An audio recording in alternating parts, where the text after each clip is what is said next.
lebihnya seperti itu. Mungkin bisa dijelaskan siapa sih sosok ini gitu. Sosok ini adalah seperti yang tadi Mas sampaikan. Mungkin sudah tahu ya itu topi apa, ya dengan jabatan apa gitu. Nah, alhamdulillah sih baru ta'aruf ya.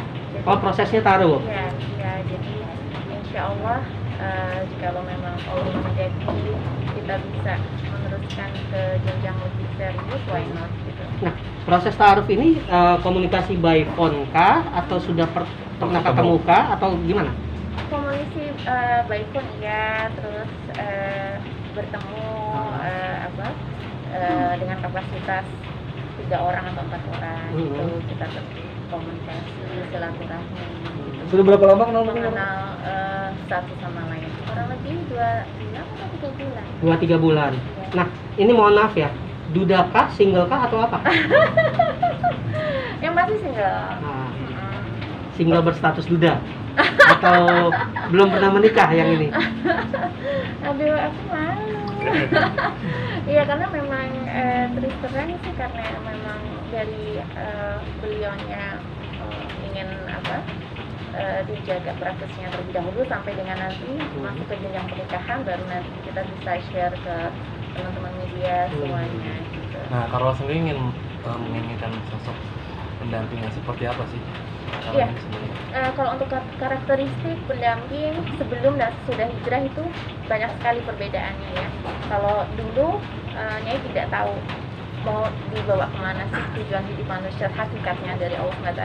Cuma setelah Nyai hijrah, alhamdulillah Nyai tahu sekali, termasuk dengan pendamping hidup yang terbaik, yaitu menginginkan sosok figur lelaki yang soleh, yang bisa menjadi imam di dunia maupun di akhirat, yang bisa benar-benar membawa Nyai ke jannahnya Allah, bertemu dengan mama tercinta kembali gitu. Kalau untuk profesi, semua profesi itu sangat bagus, sangat terhormat. Yang penting mencari rezeki di jalan Allah, halal dan juga berkah. Profesinya apa kalau boleh tahu? Menurut teman-teman semua itu tapi apa? Perwira menengah ya? Betul. Awal perkenalannya seperti apa sih? Awal perkenalannya adalah ta'aruf melalui sahabat. Jadi sahabat ini mengenalkan seseorang, dan insya Allah saya juga bersyukur mempunyai visi misi yang sama, mempunyai background akidah agama yang baik, alhamdulillah, dan insya Allah memang mempunyai keinginan sama-sama untuk menikah untuk ibadah. Kalau proses ta'aruf kan biasanya nggak jauh-jauh dari proses pernikahan ini kan, gimana tuh? Iya, memang. Memang. Jadi pernikahan baginya yang saat ini sudah hijrah adalah suatu ibadah. Gitu.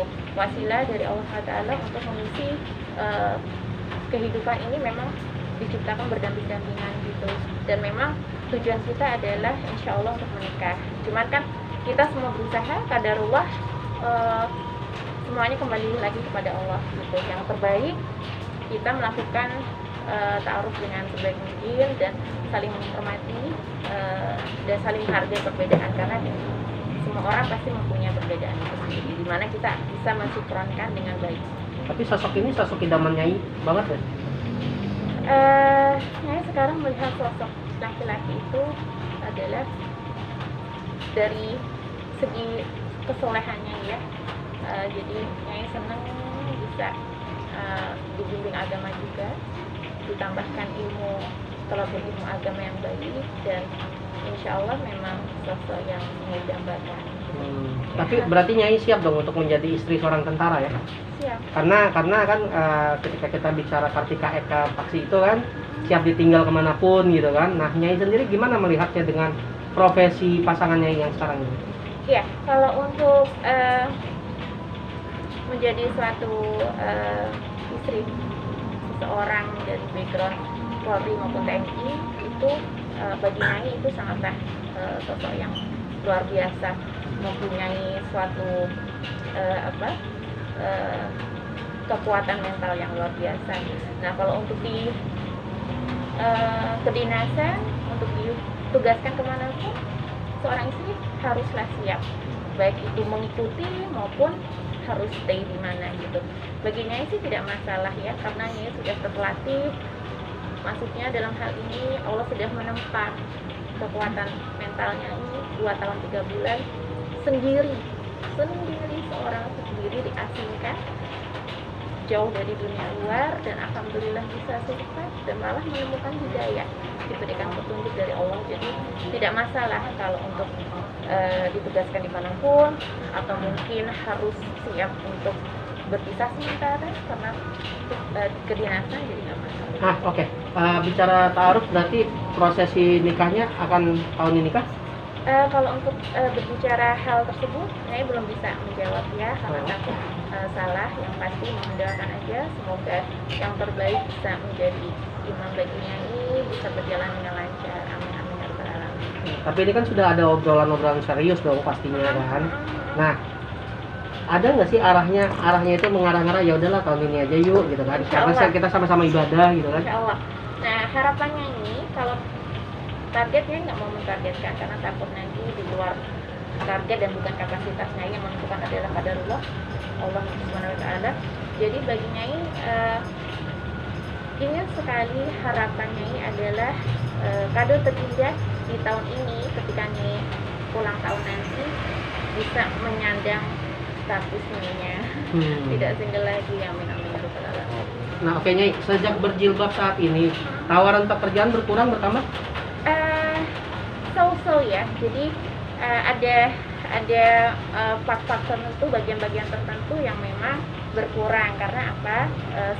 Sebelumnya nih mungkin show nyanyi tidak mengenakan hijab, bisa melantunkan lagu jenis apapun. Nah kalau sekarang kan emang Nyai sudah berpindah genre, untuk musiknya pun juga berpindah, sebelumnya dangdut progresif menjadi pop, religi pop dengan hit single Rindu Ibu yang terakhir, yang paling terbaru. Nah itu juga ada market tertentu ya, marketnya adalah teman-teman yang mempunyai kerinduan yang sama tentang ibu, teman-teman yang dari segi muslimah juga bisa memasuki market itu. Dan selain itu juga Nyai tetap senang sekali berkreasi seni di bidang EDM, electronic dance music, atau bisa kita namakan ada salah satu part dari lagu DJ. Jadi Nyai sekarang alhamdulillah memproduksi sendiri, ada beberapa lagu EDM Nyai yang Nyai produksi sendiri, ada The Queen, Sahara, Sadness, dan ini baru menggodok yang namanya The King gitu. Jadi alhamdulillah sih studio musik and DJ Aurora Fitria tetap memproduksi. Jadi bagi Nyai nggak masalah ya, hijab itu adalah kalau bagi Nyai suatu mahkota bagi wanita dan tidak menutup seni kreativitas bagi seseorang. Nah kalau misalnya adanya job atau tidak adanya job, kita kembalikan kepada Allah SWT, dan Nyai tidak pernah khawatir karena rezeki maut jodoh sudah diatur oleh Allah SWT. Tapi perspektif masyarakat terhadap musik EDM dan hijab bertolak belakang ya. Nah itu dia. Di sini Nyai ingin mendobrak paradigma yang quote and quote itu baginya tidak relevan. Mengapa sih ya kalau orang berkreasi seni dan kebetulan itu dengan menggunakan BPM itu bar per minute-nya adalah di 132 sampai dengan 100, itu kan agak kencang. Itu kenapa sih diidentikan dengan diskotik, cafe, dengan pakaian seksi? Nah, Nyai lebih ingin mendobrak paradigma itu dengan segi kualitas musiknya gitu. Jadi Nyai tetap mengenakan hijab. Kayak kemarin beberapa teman syuting di rumah juga di studio musik and DJ Aurora Fitria, itu Nyai tetap mengenakan hijab dengan tetap memainkan panel-panel DJ booth-nya, musik alat-alat DJ-nya. Jadi Nyai ingin mendobrak paradigma itu. Dan kenapa tidak?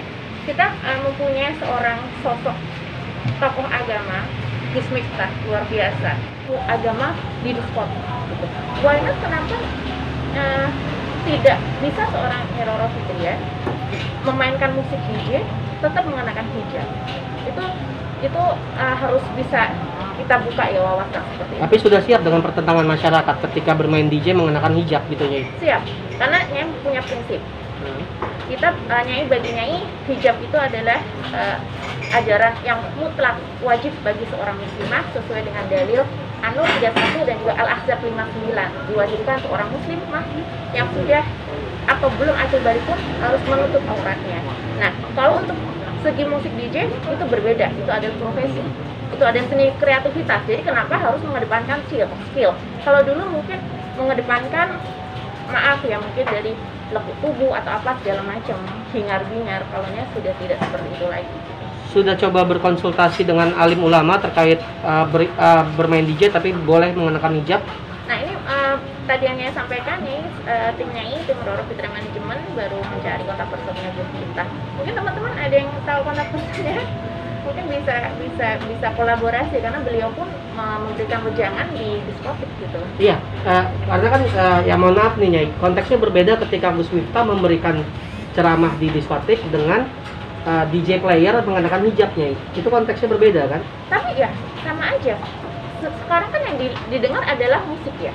Kita maaf kata, jualannya adalah musik, bukan jualannya adalah lekuk tubuh, maaf, belahan dada dan lain sebagainya, joget-joget atau gimana. Kita mengedepankannya adalah segi kualitas musik, bagaimana cara perpindahan lagu ke lagu, mixingnya sebagaimana gitu, dan kita melihatnya seperti koridor itu gitu. Dan itu juga bisa mendobrak kalau misalnya di dalam klub harus minum, harus apa, itu juga ya sih tidak setuju ya, karena sekarang udah tidak. Nah, oke Nyai, untuk pakaian seksi sendiri, Nyai kan sudah berhijab nih. Betul. Dijual, dibuang atau diberikan ke orang? Sudahnya berikan ke orang. Oh. Ya. Ada yang lain? Buang mulu ya. Diberikannya itu ke siapa tepatnya nih? Entah itu ke teman atau ke misalnya memang random aja gitu, apa ke siapa? Ya? Random aja sih, ada teman, ada sahabat, ada keponakan, ya. Oh, maksudnya ke orang-orang dekat aja? Ke orang-orang dekat, ya. Berarti Nyai tawarin atau misalnya memang gimana nih? Ada yang butik ya, butik kayak butik pre-love artis gitu ya. Memintakan yang untuk kerjasama, tapi Nyai nggak mau. Nyai tidak mau memperjualbelikan, jadi Nyai hibah. Berarti memang benar-benar di free gitu ya, Hibahkan, dihibahkan. ya. Berarti memang udah Nyai benar-benar buang. Nah, kalau misalnya untuk itu kan untuk penampilan, nah kan kita tahu Nyai Roro Fitri kan identik dengan yang namanya yang mistis-mistis gitu loh Nyai. Kan waktu aku ke rumah dulu ada kayak lukisan-lukisan itu segala macam. Nah, untuk yang kayak gitu tuh masih ada nggak sih Nyai? Atau sudah Nyai turunin semua bagaimana? Kalau lukisan masih ada, karena itu adalah warisan dari leluhur, dan Nyai sekarang hijrah itu dalam koridor kita harus membedakan dengan adat istiadat. Kita bangsa yang besar itu terjadi karena perbedaan budaya yang sangat luar biasa, suku yang berjuta-juta. Nah, kita harus menghormati, dan kita juga harus menghormati selain budaya juga kita hidup berdampingan dengan alam goib. Itu semua juga sudah tertera di Al-Quran. Jadi kalau untuk terkait dengan lukisan-lukisan itu tetap Nyai pasang, karena Nyai menghormati leluhur, menghormati mama almarhum, dan juga tidak ada relevansinya lagi karena Nyai alhamdulillah tidak pergi ke gunung lagi, tidak bertapa lagi, tapi lebih khusus untuk melakukan ibadah sesuai syariat agama Islam. Oke, udah. Oke. Jadi balik lagi Nyai. Jadi kapan gitu? Penegasan aja tahun ini kah gitu atau? Insya Allah mohon doakan aja teman-teman semuanya, semoga diridhoi Allah SWT, dan pasti sebelum hari H pasti akan sampaikan ke teman-teman semuanya, ke Mas Irfan dan lain sebagainya. Oke. Hanya kenal Mas Irfan doang? Masih makan rumah kantin nggak mamanya? Enggak. Kalau untuk berdoa untuk mama masih ke makam juga, ya kan suka wisata religi ya, selain ke makam mama, ke makam leluhur, ke makam syekh, wali songo dan lain sebagainya. Memang ya hantarkan adalah sebagai bukti penghormatan nih, berikan harum seperti dupa bunga itu kan memang sebagai penghormatan, jadi bukan untuk klinik lagi gitu. Jadi itu intinya sebetulnya sama budaya aja Budaya, ya. Nggak ada budaya. sebetulnya sama agama. Berarti untuk klinik udah nggak ada kan ya? Enggak, lebih ke apa ya, menghormati histori, tidak perlu melakukan intens, cuman juga tidak perlu memunafikan, karena kita hidup itu berdampingan dengan alam. Kemarin pun saat syuting Sobat Miskin Trans 7 untuk Alfa bisa nanti ditanyakan, mendengar suara anak kecil lari-larian gitu ya di rumahnya ini, karena syutingnya di rumahnya ini. Oke. Oke. Man. Ada lagi? Oke, man. Ada yang